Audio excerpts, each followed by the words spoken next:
Bonjour à toutes et à tous. Aujourd'hui, on va s'attaquer à un sujet qui nous concerne absolument tous, les écrits professionnels. Que ce soit un tout petit email ou un rapport hyper complexe, savoir bien écrire, c'est juste essentiel dans n'importe quelle carrière. Alors, comment on passe de la confusion à la clarté? C'est exactement ça qu'on va décortiquer ensemble. Allez, pour commencer, une question qui a l'air toute simple. Quelle est la différence fondamentale entre ces deux messages? On pourrait se dire que c'est juste une question de ton, de formalité, mais en réalité, ça va beaucoup plus loin que ça. Regardons ça d'un peu plus près. À gauche, on a un mot personnel, écrit à la main. C'est chaleureux. Et à droite, une lettre de demande de stage, bien formelle, bien structurée. Le premier, il exprime une relation personnelle. Le second, lui, il représente une ambition professionnelle. Et voilà, on y est.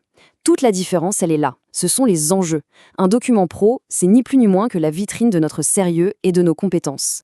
Parfait. Alors, entrons dans le vif du sujet.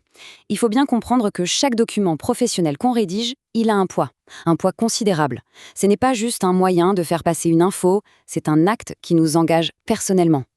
Et voici les deux principaux enjeux, les plus importants. D'un côté, l'enjeu qu'on pourrait appeler contractuel. C'est simple, les paroles s'envolent, les écrits restent. S'il y a un désaccord, un litige, c'est le document qui fera foi. De l'autre côté, et c'est tout aussi crucial, il y a l'enjeu d'image. Un écrit qui est clair, bien bâti, sans faute, ça renvoie une image de rigueur, de professionnalisme. Et à l'inverse, un message un peu brouillon peut vraiment nuire à une réputation. Bon, alors, comment on fait pour s'assurer de toujours produire des écrits de qualité? La solution, ce n'est pas de la magie, non, c'est de la méthode. Il existe un cadre très simple, mais hyper puissant pour préparer n'importe quel écrit professionnel. Et le voilà, ce fameux cadre. Ces 3 questions fondamentales qu'il faut se poser avant même d'écrire la toute première ligne.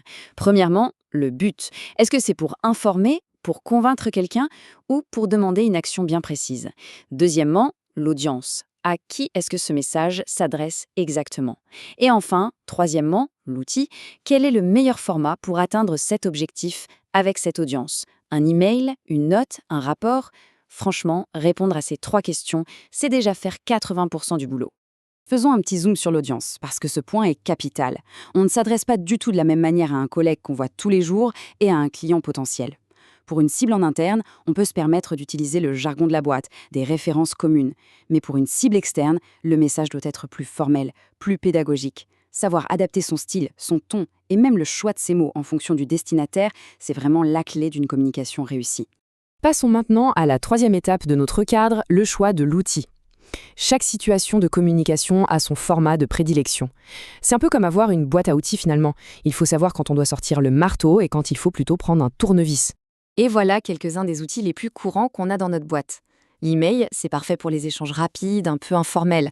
La lettre, elle, donne tout de suite un poids plus officiel.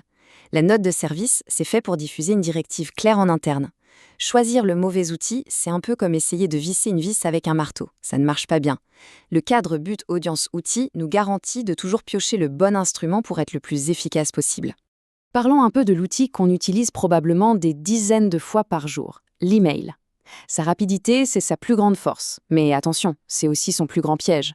Un email mal fichu peut créer bien plus de problèmes qu'il n'en résout. La première chose, c'est l'objet, c'est ce que le destinataire voit en premier. Il doit être hyper percutant et informatif. La règle d'or, entre 5 et 7 mots. Pas plus, c'est vraiment la longueur idéale pour être lu en un clin d'œil, que ce soit sur un grand écran ou sur un mobile. Ensuite, le corps du message lui-même. Là, la règle, c'est la concision. Un email efficace, dans l'idéal, ne devrait jamais dépasser 4 petits paragraphes. Et chaque paragraphe développe une seule et unique idée. Ça oblige à aller droit au but, et ça respecte le temps de la personne qui lit. Et voici la technique la plus importante pour bien structurer un email, la pyramide inversée. Ça veut dire qu'on commence par le plus important, la conclusion, la demande, l'info-clé. Et seulement ensuite, on donne les détails, le contexte. Ça peut paraître contre-intuitif, mais c'est redoutablement efficace. Comme ça, le destinataire sait tout de suite ce qu'on attend de lui. Ok, sortons maintenant de l'email pour clarifier la différence entre 3 types de documents qu'on confond très souvent. La note, le rapport et le compte-rendu. Leurs noms se ressemblent, c'est vrai, mais leurs fonctions sont radicalement différentes. Commençons par la note, ou la note de service.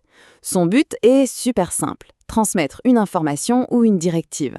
Pensez par exemple à une annonce sur un changement d'horaire ou de nouvelles règles de sécurité. Ici, la communication est descendante. C'est la direction qui parle aux équipes. C'est donc un document qui pousse à l'action, très direct et factuel. Le rapport, lui, c'est tout le contraire. Il fait le chemin inverse. La communication n'est pas descendante, mais ascendante. C'est un collaborateur ou un service qui va analyser une situation, présenter des faits et surtout proposer des solutions à sa hiérarchie. Le but n'est pas juste d'informer, c'est vraiment d'éclairer pour aider à la prise de décision. Et enfin, le compte-rendu. Son rôle, c'est d'être le témoin fidèle et le plus objectif possible d'un événement, la plupart du temps une réunion. Il relate qui a dit quoi, quelles décisions ont été prises, c'est tout. Contrairement au rapport, il n'y a aucune analyse personnelle, aucune proposition. Son seul et unique but, c'est de créer une archive des faits, une sorte de mémoire écrite de ce qui s'est passé. Au-delà de toutes ces différences, il y a une chose que tous les bons écrits professionnels ont en commun. Comme le résume très bien cette citation, le style doit être concis, précis et impersonnel. C'est vraiment le trio gagnant pour une communication efficace, peu importe le format choisi. Alors voilà, pour conclure, s'il n'y avait qu'une seule chose à retenir de tout ça, ce serait celle-ci. Avant de taper le moindre mot, il faut prendre juste un instant, une pause, pour se poser ces 3 questions. Quel est mon but? Qui est mon public? Et quel est le meilleur outil? Cette simple petite habitude peut transformer radicalement la qualité et l'impact de tous nos écrits. Et la question qui reste, c'est: quelle sera la première occasion pour l'appliquer?